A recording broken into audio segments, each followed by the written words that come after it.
une grande contrée quelque part en Afrique vit un jeune homme. Et ce jeune homme s'appelle Kekeridja. Kekeridja est toujours vêtu de jaune avec sa bourse de 15 coris. Kekeridja connaît très bien cette contrée.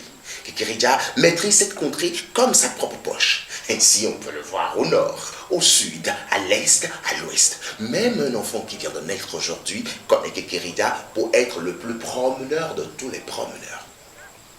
Un jour, Kekeridja, au cours de ses traditionnelle promenade, fait un détour chez la revendeuse de la bouillie d'Akassa. Il a faim.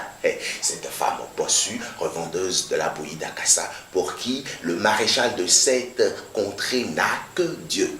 Le maréchal de cette contrée, oh, il est fou amoureux de cette revendeuse, cette femme bossue. Il ne jure que par elle. Il aurait entendu dire qu'avoir une femme bossue au palais royal lui permettrait de vivre longtemps et de régner pendant longtemps sur toute la contrée. Eh bien, Kekeridja, autre, tellement la bouillie est douce, tellement il a bu la bouillie qu'il a oublié sa bourse de 15 coris, pas trop loin de la revendeuse de la bouillie d'Akassa, et donc la femme bossue. Il part se promener. Il est fatigué. Il décide de se reposer sous un grand manguier qui gît sous la place publique. Kekeridja dort. Il ronfle. Il rêve.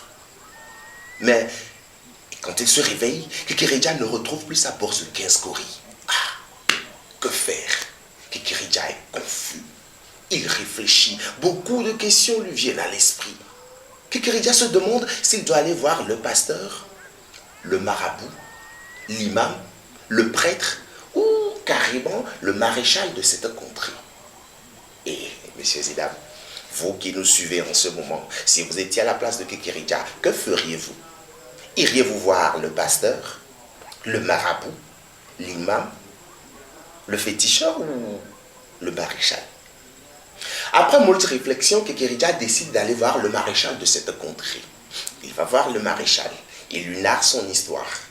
Pris de pitié, le maréchal demande à son shérif de faire passer l'annonce dans toute la contrée. Aussitôt dit, aussitôt fait.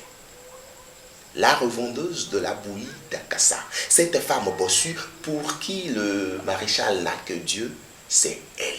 C'est elle qui a retrouvé la bourse de 15 coris. Et étant une femme pieuse, elle ramène la bourse de 15 coris au palais royal. Le maréchal prend la bourse. Il demande à Kekeridja s'il reconnaît cette bourse de 15 coris. Mais Kekeridja, surpris de revoir sa bourse de 15 coris intacte, change de version. Pour lui, ce n'est que la moitié de sa bourse qui a été retrouvée. Et donc, à partir de cet instant, Kekeridja a perdu une bourse de 30 coris.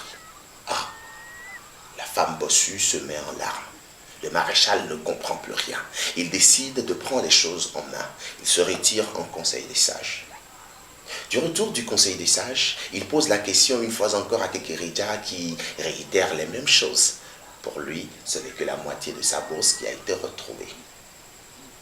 Alors le maréchal lui dit, « Vois-tu Kekeridja, puisque tu estimes que cette bourse de 15 coris ne t'appartient pas, tu resteras ici, dans mon palais, jusqu'à ce qu'on me retrouve ta bourse de 30 coris que tu estimes avoir perdue.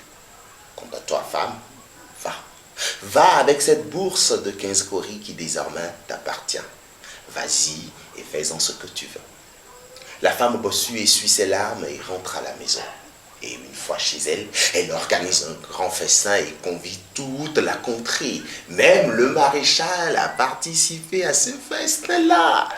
Mais l'histoire nous dit que depuis là, le maréchal n'est pas encore de retour. Et Kekeridja, autre, oh, lui, il profite de l'absence du maréchal dans le palais royal pour manger à satiété, prendre ses clics et claques et disparaître de cette contrée. Et l'histoire nous dit que Kekeridja continue toujours de marcher. Il va de contrée en contrée, de maison en maison, de village en village, toujours dans son boubou jaune, et cette fois-ci sans sa bourse de 15 coris.